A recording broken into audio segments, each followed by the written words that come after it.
Some of you may have followed the news, and this was, of course, last weekend. I believe it was on Sunday, right? That the incident happened in Liverpool where a bomb or a car kind of exploded right outside a hospital in Liverpool. Is that what we know? Is that a man was killed outside Liverpool Women's Hospital on Remembrance Sunday, and his name that was used was Imad Al Sawil Mean, something like that, right? Now, what's interesting is that actually he changed his name, right? He changed his name to Enzo Almini, right? So Enzo Almini wasn't actually being used in the media at all. It was his Islamic name that was being used in the media, right?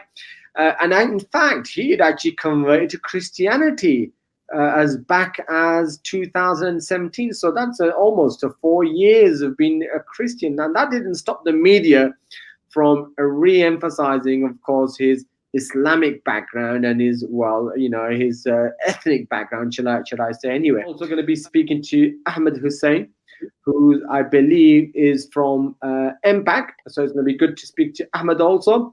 And get some comments and thoughts on this story. Let me bring in Ahmed Hussein again. No stranger to Friday night. Welcome, Ahmed. Assalamu alaikum. Glad to be here. Tell me, what's been happening in Liverpool as a result of that Sunday incident, right? And I'm not going to be surprised by what you're going to tell me, but over to you. The question we don't need to ask what the churches need to do to help refugees. The question we need to ask is, what is the UK government going to do to stop creating refugees in the first place? These are people who come to our shores looking for help because their lives have been destroyed in no small way by what the UK government has done to their lands, either by helping supply the munitions that have destroyed the houses in the first place, or by supporting the tyrants and the dictators that have made life a living hell for them. And the distraction, this is a distraction. How dare the Home Secretary... So I'm getting a bit of an echo. The Home Secretary is apparently appalled at the Church of England for doing what any church would do. As Peter has said, as any Muslim would say, someone goes into your house of worship, says, I want to become a so-and-so. Why ask questions? The reason she needs this distraction is because she needs to hide her fascist streak. She would prefer for refugees to drown in the sea. She wants the Royal Navy. She wants to use wave machines to get these boats to capsize. She wants to send these refugees to some remote island or fly them off to Albania or whatever. She has a deeply fascist streak. And the fact that she can say that she wants to say to the Church of England, don't do the Christian thing. It's just yet another point. This whole year has been such an exposition for her fascist nature. Earlier on in the year, the police and crime bill was getting pushed through Parliament, which would clamp down on protests, which is the most natural and powerful way of a citizen to show dissent. The protect duty is starting to gain traction. The protect duty would basically put a responsibility on every public venue, whether it's mosques or churches, where if they're given a blacklist by the police, they have to exclude the people, ban the people on that blacklist, otherwise they're breaking the law. And just a few days ago, she amended the Nationalities and Borders Bill. So now the Home Secretary can strip someone's citizenship and not even tell them. She's behaving like a fascist, and you will see this point being used as a distraction point.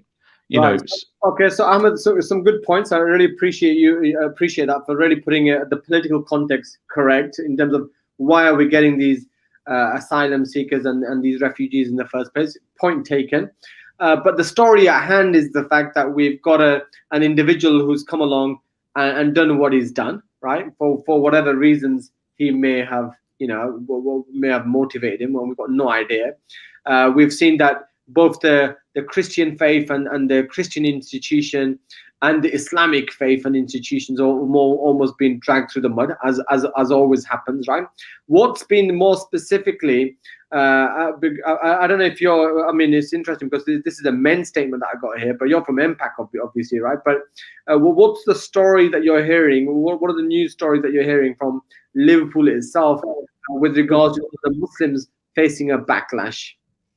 Well, the fact is, the Muslims should not be facing a backlash, but the fact that we are, it's, you know, if there's any historians in your audience, there's a very strong echo with the Moriscos of Spain. So just a quick history lesson: the Moriscos were the ex-Muslims, the new Christians who converted after the Reconquista, when the Christians took over Spain again. And even though these Muslims became Christian, they were never seen or treated in the same way as, you know, the rest of the population. And the point that we've reached is that Islam and Muslims are so vilified that someone who is not even a Muslim anymore is still being used as a stick to attack Muslims. Perhaps the last question for you, Ahmed Hussein. Also, I mean, it's interesting because I was reading the article earlier. November is an Islamophobia Awareness Month. It looks like, based upon what some of the comments you were making earlier, is the job's getting harder with the current kind of legislation that's been actually passed, right? Well, I don't know passed or whether it's actually getting in terms of its process, in you know, very quietly in the background, right? So I mean, what are your hopes for Islamophobia Awareness Month, right? In terms of addressing some of these prejudices, discrimination, and harassment that, of course, you know, Muslims in particular are facing in the current context. Well, firstly, it is excellent to keep it as to have a repeated, you know, month of the year, and year on year, the awareness can build up, build its momentum. The key thing is going to be for looking at it from 2 points of view. Let's say one from the grassroots point of view. There are unfortunately still many Muslims in the community who look at their local mosque and see, you know, it's an inactive mosque. They open for prayers and so on, but then, you know, they don't do much more than that. That is not an attitude that is going to tackle Islamophobia. If this past week has shown us anything, it's that mosques need to be on the front line of tackling Islamophobia, firstly, but also in terms of tackling the, you know, the pain that is caused by our government's policies around the world. You know, due diligence for refugees who want to convert or want to get to know what is going on in their new local home. That is all fine and well. That is a conversation that needs to happen.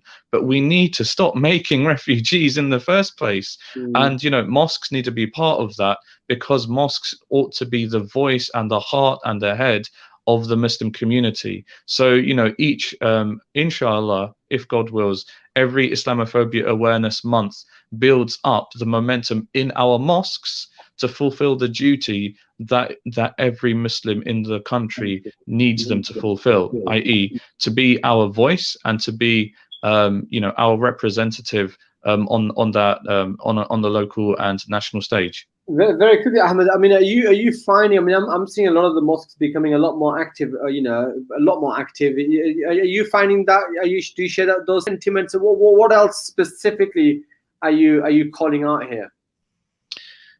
Well, I mean, I think your listeners can give you a better like anecdotes and so on. But for example, I was talking to one Maulana in Leicester, and you know, his mosque is the only one in Leicester which, sorry, not the only one, I shouldn't say that, but one of the few that, you know, actively tries to seek to reach out to the women in the Muslim community. You know, when and when I travel, if it's the only one, but as you said, yeah, sorry, not the only one. Sorry, I confused myself. But one of a few, yeah.